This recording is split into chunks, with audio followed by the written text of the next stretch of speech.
আসসালামু আলাইকুম viewers, welcome to momos kitchen. আবারও চলে এলাম নতুন একটি রেসিপি নিয়ে।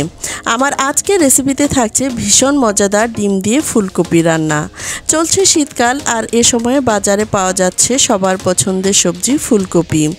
সব সময় তো মাছ দিয়েই ফুলকপি খেয়েছেন, কিন্তু ডিম দিয়ে কখনো খাওয়া হয়নি। তাই আজকের রেসিপি ফলো করে এই নতুন আইটেমটি তৈরি করে খাবেন।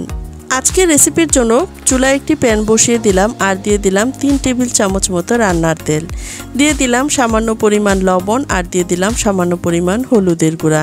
এখন আমি আগে থেকে সিদ্ধ করে রাখা 5টি ডিম এখন আমি এর মধ্যে ভেজে নিচ্ছি। ডিমগুলোকে কিছুটা লালচে রঙের করে ভেজে নিতে হবে। ডিমগুলো ভাজা হয়ে গেছে, এখন আমি তুলে নিচ্ছি। আর এরই মধ্যে আমি আরও দুটো আলুকেও টুকরো করে রেখেছিলাম, এখন আমি আলুগুলোকেও ভেজে নিচ্ছি। আলুগুলোকেও আমি কিছুটা লালচে রঙের করে ভেজে নিচ্ছি। আলুগুলো ভাজা হয়ে গেছে, এখন আমি তুলে নিচ্ছি। আর একই প্যানের মধ্যে এখন আমি দিয়ে দিচ্ছি ফুলকপি।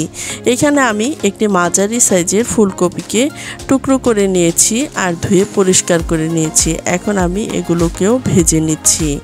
দিয়ে দিলাম সামান্য একটু লবণ আর দিয়ে দিলাম সামান্য একটু হলুদের গুঁড়া। হলুদ আর লবণ দিয়ে আমি এই ফুলকপিগুলোকেও ভেজে নিচ্ছি। সামান্য পরিমাণ লবণ হলুদ দিয়ে এই ফুলকপিগুলো ভেজে নিলে এটা খেতে অনেক বেশি সুস্বাদু হয়। দেখুন আমার ফুলকপিটা ভাজা হয়ে গেছে, এখন আমি এগুলোকে তুলে নিচ্ছি। ফুলকপিগুলো ভাজা হয়ে গেলে একই প্যানের মধ্যে আমি রান্নাটা কমপ্লিট করব। আর এর মধ্যেই দিয়ে দিচ্ছি আরও 3 টেবিল চামচ মতো রান্নার তেল। তেলটা দিয়ে এখন আমি এর মধ্যে দিয়ে দিলাম 2টো পেঁয়াজ কুচি আর 3টে কাঁচামরিচকে আমি ফালি করে দিয়ে দিলাম। আর পেঁয়াজগুলোকেও আমি নরম করে ভেজে নিচ্ছি। পেঁয়াজগুলো ভাজা হয়ে গেছে, এখন আমি দিয়ে দিলাম আদা পেস্ট 1 চা চামচ পরিমাণ আর দিয়ে দিলাম রসুন পেস্ট 1 চা চামচ পরিমাণ, দিয়ে দিলাম স্বাদমতো লবণ। এখন আমি এই মশলাগুলোকেও ভেজে নিচ্ছি। আর লবণের পরিমাণটা একটু বুঝেই দিতে হবে, কেননা আমি আগে থেকেই সবজিগুলোকে লবণ দিয়ে ভেজে রেখেছি। এখন আমি এর মধ্যে সামান্য পরিমাণ পানি দিয়ে দিলাম। এখন দিয়ে দিলাম হলুদের গুঁড়া 1 চা চামচ পরিমাণ, মরিচের গুঁড়া 1 চা চামচ পরিমাণ আর দিয়ে দিলাম ধনিয়ার গুঁড়া 1 চা চামচ পরিমাণ, দিয়ে দিলাম জিরার গুঁড়া 1 চা চামচ পরিমাণ। সবগুলো মশলাকে একসাথে কষিয়ে নিচ্ছি।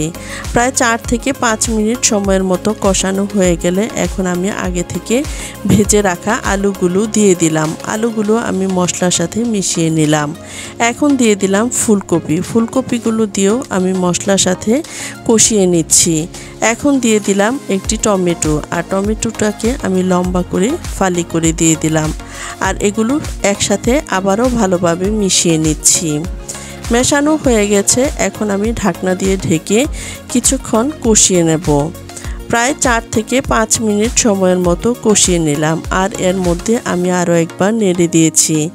আর দেখুন সবজিগুলো কষানো হয়ে গেছে, তেলটা ছেড়ে এসেছে। এখন আমি এর মধ্যে দিয়ে দিব গ্রেভির জন্য পানি। আর এটা আপনারা আপনাদের পছন্দ অনুযায়ী ব্যবহার করবেন। আর এখানে আমি পানিটা দেওয়া হয়ে গেছে, এখন আমি আবারও ভালোভাবে মিশিয়ে নিচ্ছি। মেশানো হয়ে গেলে এখন আমি আগে থেকে যে ডিমগুলোকে ভেজে রেখেছিলাম সেই ডিমগুলো এর মধ্যে দিয়ে দিলাম। ডিমগুলো দিয়ে আবারও একটু মিশিয়ে নিচ্ছি। এখন দিয়ে দিচ্ছি ঢাকনা দিয়ে ঢেকে প্রায় 6 থেকে 7 মিনিট সময়ের মতো রান্না করে নিলাম। ঢাকনাটা খুলে আবারও নেড়ে দিচ্ছি। তবে এ সময় চুলার আঁচ মিডিয়ামে রাখতে হবে, তা না হলে গ্রেভিটা অনেকটাই শুকিয়ে যাবে আর সবজিগুলো সিদ্ধ হবে না। এখন দিয়ে দিলাম ভাজা জিরার গুঁড়া 1 চা চামচ পরিমাণ আর দিয়ে দিলাম গরম মশলার গুঁড়া 1 চা চামচ পরিমাণ, দিয়ে দিলাম 4-5টি আস্ত কাঁচামরিচ। এখন আমি আবারও ভালোভাবে মিশিয়ে নিচ্ছি। আর অবশ্যই আপনারা এই গরম মশলার গুঁড়াটা ব্যবহার করার চেষ্টা করবেন, তাহলে এর টেস্ট অনেক ভালো আসবে। আবারও ঢাকনা দিয়ে ঢেকে 3 থেকে 4 মিনিট সময়ের মতো রান্না করে নিলাম। দেখুন গ্রেভিটা অনেকটাই কমে আসছে আর সবজিগুলো খুব ভালোভাবে সিদ্ধ হয়ে গেছে। গরম মশলা আর জিরার গুঁড়াটাকে ভালোভাবে মিশিয়ে নিচ্ছি।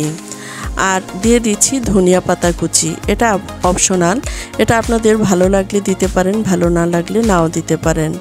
এখন আমি আবারও ঢাকনা দিয়ে ঢেকে 2 থেকে 3 মিনিট সময়ের মতো রান্না করে নিব। এই আইটেমটা তৈরি করা খুবই সহজ আর খেতে কিন্তু ভীষণ মজাদার হয়। আর এরই মধ্যেই তৈরি হয়ে গেল আমার আজকের মজাদার ডিম দিয়ে ফুলকপি রান্না। আশা করছি আমার আজকের এই রান্নাটা আপনাদের অনেক বেশি ভালো লেগেছে। যারা এই রান্নাটা তৈরি করে খেয়েছেন তারা তো জানেনই, আর যারা খাননি তারা কিন্তু একবার হলেও তৈরি করে খাবেন। এখন আমি চলে আসলাম পরিবেশনে। দেখুন, এটা দেখেই বোঝা যাচ্ছে যে কতটা মুখরোচক হয়েছে। আর এরই মধ্যেই তৈরি হয়ে গেল আমার আজকের মজাদার ডিম দিয়ে ফুলকপি রান্নার রেসিপিটি। আশা করছি আমার আজকের এই ভিডিওটি আপনাদের অনেক বেশি ভালো লেগেছে। আমার আজকের রেসিপিটি যদি ভালো লেগে থাকে লাইক, কমেন্টস এবং শেয়ার করতে ভুলবেন না। আর ইতিমধ্যে আমার চ্যানেলটি যারা সাবস্ক্রাইব করেছেন তাদেরকে জানাই অসংখ্য ধন্যবাদ। আর এখনও আমার চ্যানেলটি যারা সাবস্ক্রাইব করেননি প্লিজ আমার চ্যানেলটি সাবস্ক্রাইব করে পাশে থাকবেন এবং পাশে থাকা বেল আইকনটি ক্লিক করে দিবেন। আজ এ পর্যন্তই। আল্লাহ হাফেজ।